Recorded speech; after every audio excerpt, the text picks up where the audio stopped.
Here's a disclaimer. This video is not for kids.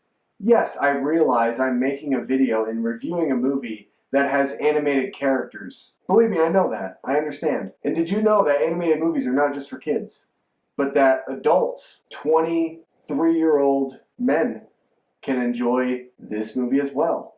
That's the great thing about film. This review is for general audiences. It's not just for kids. It's for every single person. Whether you're 45 years old, whether you're a grandparent, whether you're someone who is in college, this review is for you. The FTC, yeah, you can suck it. Seriously. Thanks, YouTube.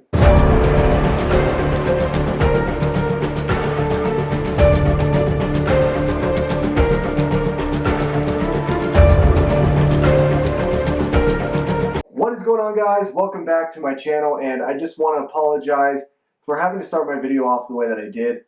Obviously, with all the FTC and COPPA crap that's been happening on YouTube, I kind of wanted to just vent my feelings out. Anyway, this is my review for Frozen 2. Obviously, this picks up right where the original film left off. We see Anna, Elsa, Kristoff, Olaf, Sven go on another adventure. This time they have to go to a misty fortress in the woods that has trapped people inside for 30 plus years. And it's up to Elsa to finally listen to a voice that has been calling her and breaking this curse and freeing these people from this forest. I'm a huge Disney advocate. I really do enjoy a lot of Disney movies. I enjoyed the first Frozen movie. Not the first time I watched it, because it was super hyped up, and when I watched it I was like, wow, that's really why people are hyping up this movie.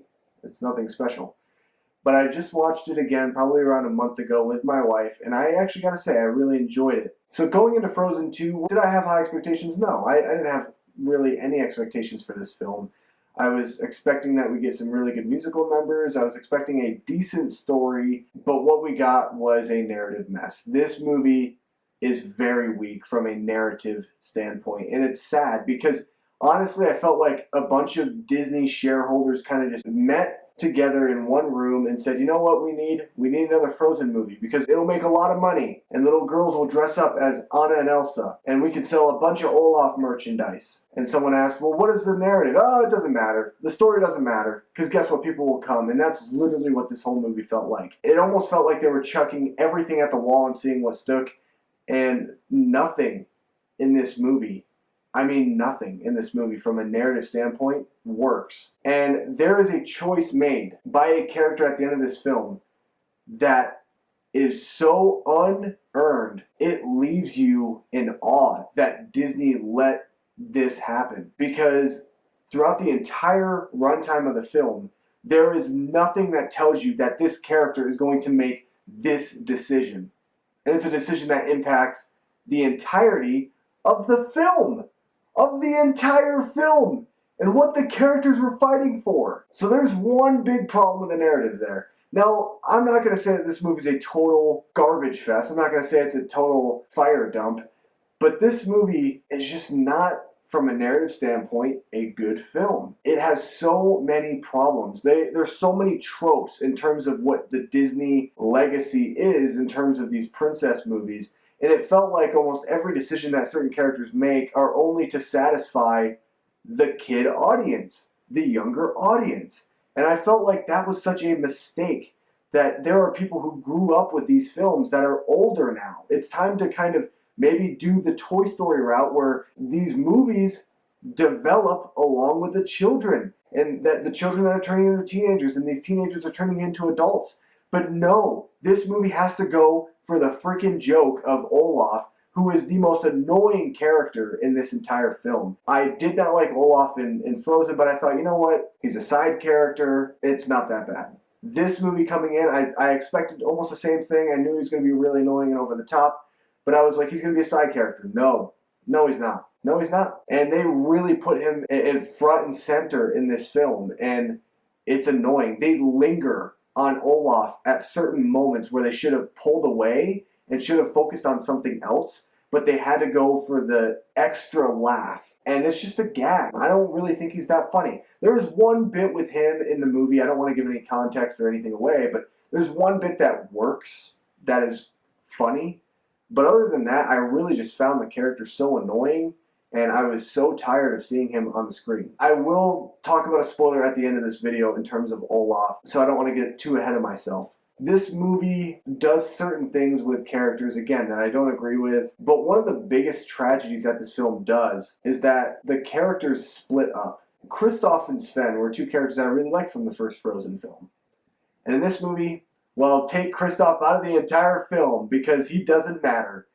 Because it changes nothing to the overall story. The entire film, Kristoff is trying to propose to Anna, and every single time he tries to propose to her, the gag that we've seen a million times before of her not understanding or misinterpreting his words, him not being able to get the courage to propose. And it's something that's been so overplayed in Hollywood films that it's just kind of a crutch at this point, and it makes the film bleed almost in a way that just it shouldn't. Kristoff does have a song in this film. I don't mind the song, especially the Weezer version of it, but oh my gosh, in the film, they try to go for this 80s power ballad, and I did not know whether or not to laugh or to cringe because it's so awkward and out of place, and it really felt like Disney was trolling the audience. Now, a lot of people laughed. It got a lot of laughs and a lot of gags from the audience, but to me, I just, again, sat there kind of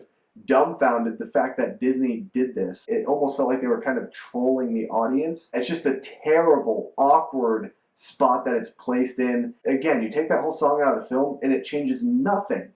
Nothing.